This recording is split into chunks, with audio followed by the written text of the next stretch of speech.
Vous profitez de la belle météo estivale? J'espère que ces journées ensoleillées vous donnent l'occasion de vous reposer et de faire le plein d'énergie.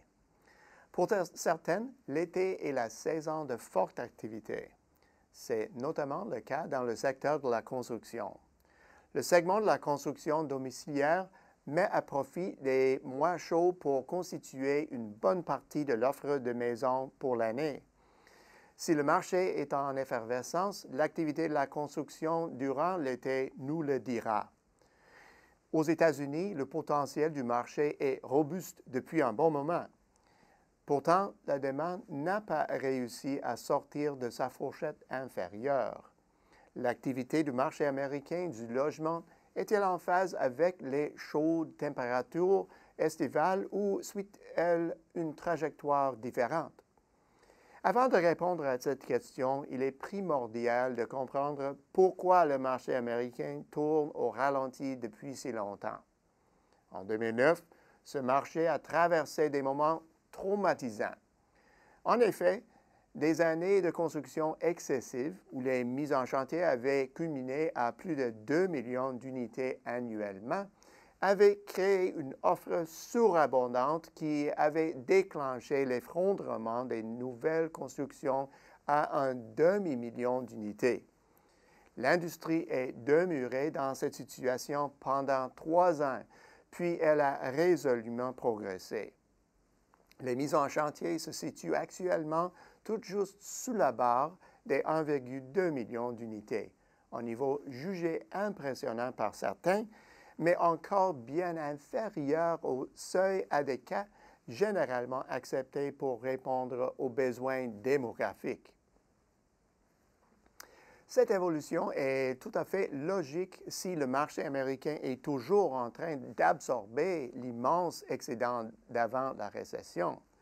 Toutefois, un petit nombre d'analystes souscrivent aujourd'hui à cette thèse. Pourquoi? Tout d'abord, parce qu'il s'est écoulé près de 7 ans depuis la fin de la récession, soit un intervalle amplement suffisant pour combler l'écart entre la demande et l'offre. Ensuite, l'ampleur du plongeon du marché a accéléré l'absorption de l'excédent malgré sa taille considérable. Enfin, divers indicateurs montrent que le marché américain doit en fait éponger un déficit et on peut alléguer que ce déficit s'accentue chaque mois. Même si cela peut sembler une hypothèse optimiste, supposons que la demande démographique maintient le besoin annuel à environ 1,4 million d'unités. Supposons maintenant qu'après une période de sous-construction, on assiste à une embellie qui porte le nombre d'unités au-delà des besoins fondamentaux pendant un moment. Même si la demande sous-jacente est quelque peu inférieure à 1,4 million d'unités, le fait que les mises en chantier demeurent à 1,2 million d'unités va toujours à l'encontre de l'expérience passée. Cela a incité les observateurs du marché et d'autres admirateurs à faire comme à l'habitude. Impatients devant l'intransigeance du marché, ils cherchent de possibles explications de nature structurelle. En d'autres termes, pourquoi cette fois-ci la situation serait-elle différente? Les Canadiens connaissent bien le scénario. Dans les années 90, la reprise a été particulièrement lente en raison de réformes budgétaires d'envergure. Le marché du logement a plongé et pris beaucoup de temps pour se ressaisir. Les analystes se sont lancés dans les réflexions et ont avancé une foule de raisons justifiant une faiblesse permanente de la demande du côté du logement. Et les données ont confirmé leurs calculs jusqu'à ce qu'on ait achevé la réforme budgétaire et que l'économie se redresse. Les mises en chantier sont alors revenues à des niveaux qui n'étaient plus envisagés par les analystes et ces nouveaux arguments ont rapidement été rejetés. Cette fois-ci, les arguments visant le marché américain semblent familiers. Que dire l'argument voulant que les jeunes de la génération I ont des préférences différentes? Leur besoin de s'établir est différent et leurs préférences en matière de logement ont changé. De même, leur attitude à l'égard de la formation des ménages ont évolué et la liste continue.